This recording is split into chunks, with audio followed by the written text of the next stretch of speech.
मत बोलो। 30 अगस्त यानी गीतकार शैलेंद्र की जयंती।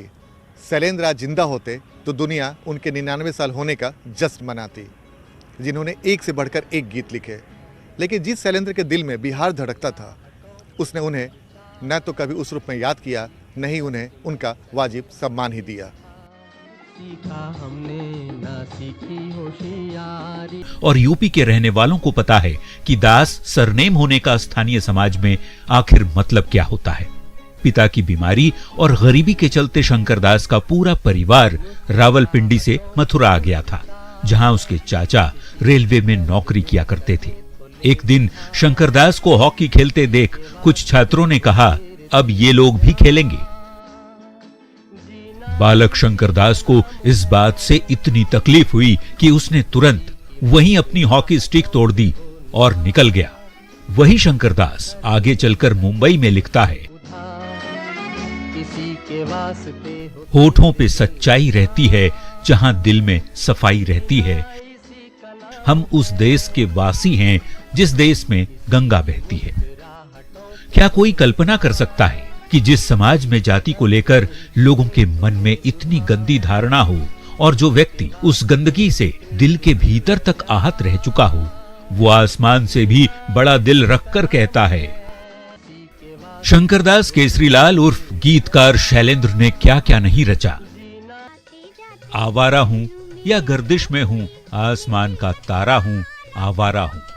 किसी की मुस्कुराहटों पे हो निसार, किसी का दर्द मिल सके तो ले उधार। दिल का हाल सुने दिलवाला, सीधी सी बात ना मिर्च मसाला। सजन रे झूठ मत बोलो, खुदा के पास जाना है। आज फिर जीने की तमन्ना है, आज फिर मरने का इरादा है। पहलू में आया कोई। ये तो बस चंद बानगी हैं, तभी तो गुलजार कहते हैं कि शैलेंद्र से बड़ा गीतकार आज तक कोई नहीं हुआ। लेकिन सवाल है कि शैलेंद्र जब इतने बड़े गीतकार थे तो उन्हें कोई बड़ा सरकारी सम्मान क्यों नहीं मिला। मरणोपरांत हमने कई दिग्गजों को सम्मानित किया है, लेकिन क्या मरने के बाद भी शैलेंद्र हमारे लिए पद्म भूषण या पद्म विभूषण भी नहीं है। शैलेंद्र मूलतः बिहार में आरा के अख्तियारपुर गांव के रहने वाले थे। उनके दादा परदादा को रोटी के लिए बिहार से बाहर जाना पड़ा था। पाकिस्तान के रावलपिंडी में जन्मे, मथुरा में पले बढ़े और मुंबई को कर्मभूमि बनाया। फिर भी शैलेंद्र के दिल में हमेशा बिहार धड़कता था। दुनिया से रुखसत होने से पहले अपनी डायरी में बच्चों के लिए उनके गांव का पता अख्तियारपुर भोजपुर बिहार लिखकर गए थे। बचपन से हम सुनते आ रहे थे कि बाबा अक्सर कहा करते थे कि हम अपनी दोनों बेटियों का ब्याह हम बिहार में करेंगे। लेकिन हम अक्सर सोचते ही थे कि बाबा के जहन में क्या बात थी, क्यों ये बार बार कहते थे। शायद वो बिहार से फिर से एक कनेक्शन जोड़ना चाहते थे। शैलेंद्र के इन गीतों में आप आरा को, भोजपुर को और बिहार को दिल खोलकर महसूस कर सकते हैं। इतना ही नहीं, अपनी जिंदगी की एकमात्र फिल्म बनाई जो उनकी मौत की वजह भी बनी। वो फिल्म तीसरी कसम भी बिहार की मिट्टी और अंचल पर बनाई गई शानदार कृति थी। ऐसे में सवाल उठता है कि जिस शैलेंद्र का दिल बिहार में बसता था, उस महान गीतकार और कवि के लिए बिहार सरकार ने क्या किया। क्या बिहार सरकार उनके नाम कोई सम्मान, कोई संस्थान, सड़क, चौराहा तक समर्पित नहीं कर सकती? आखिर शैलेंद्र को सम्मान दिए जाने में क्यों कंजूसी बरती जाती है? क्यों नेता अपनी बातों को, वादों को पूरा करने में हिचकिचाते हैं?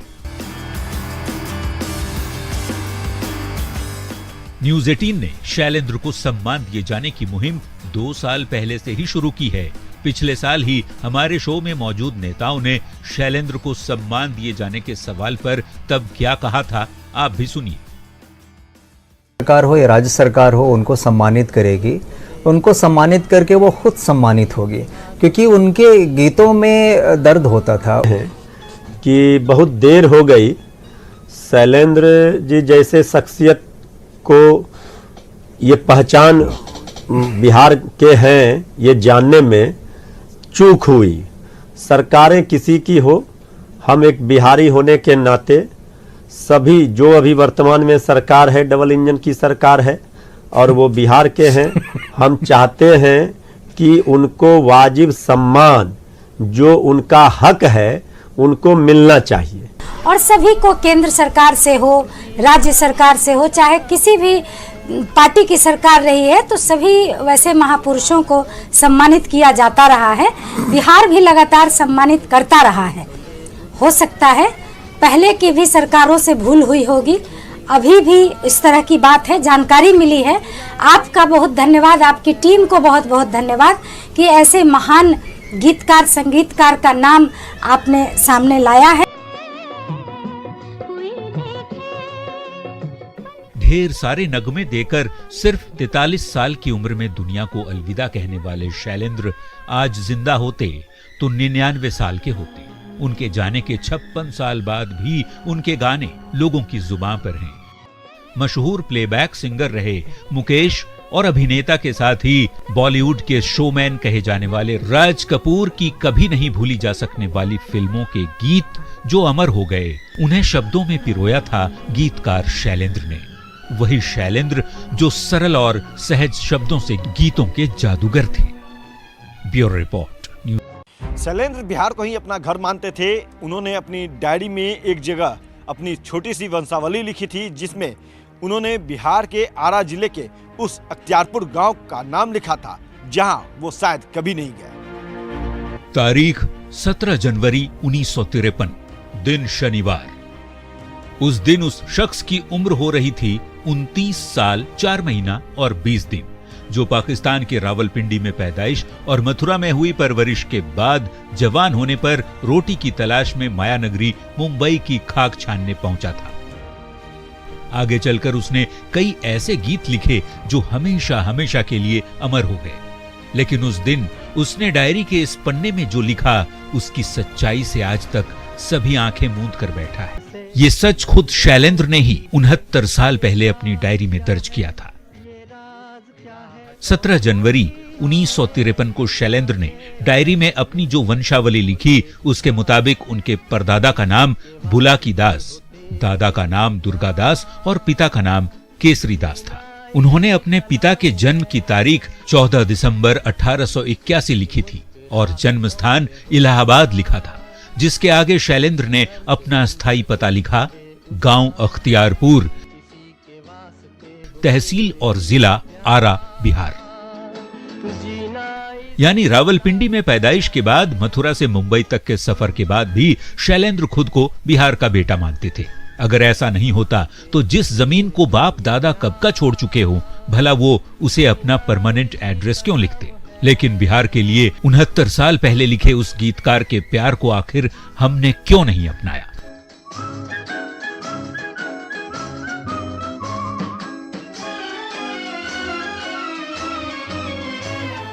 ये दुख की बात है कि उन्हें उतना सम्मान नहीं मिल पाया जो मिलना चाहिए था।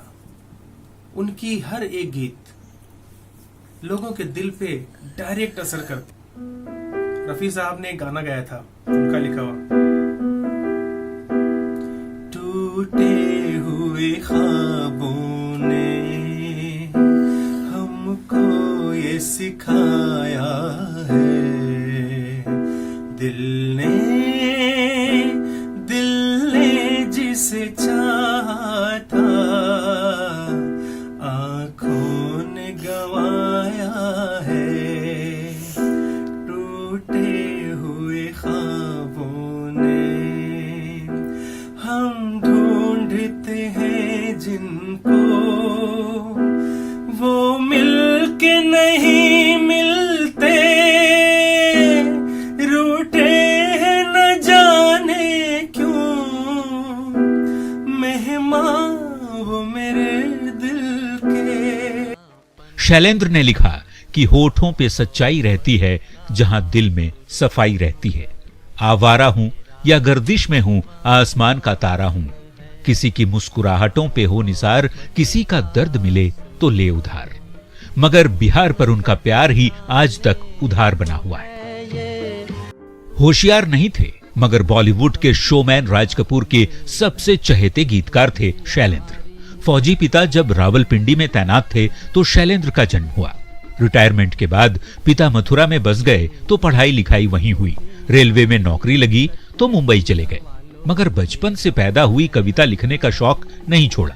शैलेंद्र मुंबई में प्रगतिशील लेखक संघ से भी जुड़े थे और कवि सम्मेलनों में कविताएं भी सुनाया करते थे। उसी दौरान 1947 में पहली बार राज कपूर से उन्हें आग फिल्म के लिए गीत लिखने का ऑफर मिला, जिसे उन्हें ये कहकर ठुकरा दिया गया कि मैं पैसे के लिए नहीं लिखता। कौन है अपना कौन पराया।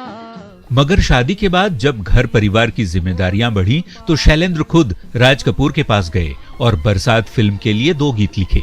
उसके बाद राज कपूर और शैलेंद्र की दोस्ती 2 दशकों तक चली। इस दौरान शैलेंद्र ने करीब 800 शानदार गीत लिखे। कहते हैं शैलेंद्र की सबसे बड़ी गलती साबित हुई बतौर निर्माता फिल्म तीसरी कसम बनाना। फणीश्वर नाथ रेणु के उपन्यास मारे गए गुलफाम पर फिल्म तीसरी कसम में शैलेंद्र के लिखे भोजपुरी गीत तो सभी को याद हैं, मगर अफसोस कि शैलेंद्र को बिहार ने याद नहीं रखा। दिल में प्यार का तूफान ना समझे कोई नादान, दिल में प्यार का तूफान ना समझे कोई नादान, जालिम घूर घूर के देखे दूर दूर से, दिल में प्यार का तूफान ना समझे कोई नादान, दिल में प्यार का तूफान। शैलेंद्र को जानने वाला हर शख्स उनके लिए सम्मान चाहता है। वो बिहार के थे, इसलिए उनके लिए बिहार में मान चाहता है। गीतों में अमर शैलेंद्र को अपना अभिमान चाहता है। न्यूज 18 के द्वारा एक मुहिम चलाया जा रहा है। हम उन्हें सहृदय समर्थन करते हैं और आग्रह करते हैं उन्हें कोई अच्छे सम्मान से कि वैसे गीतकार शैलेंद्र जी जिन्होंने भारत के उन रत्नों के साथ और भारत के हिंदी जगत में इतना नाम रोशन किया, इतने सारे कार्य किए, जिनके गाने मुकेश जी, मोहम्मद रफी साहब और इतने बड़े बड़े लोग गाए, आज भी उनके गाने हम याद रखे हैं, सारी दुनिया याद रखी है। और आज हमारी सरकार उस गीतकार को एक उचित सम्मान नहीं दे पाया। दुनिया बनाने वाले क्या तेरे मन में समाई, काहे को दुनिया बनाई। इस गीत के लेखक भी शैलेंद्र जी हैं। लेकिन इस बात का काफ़ी अफसोस है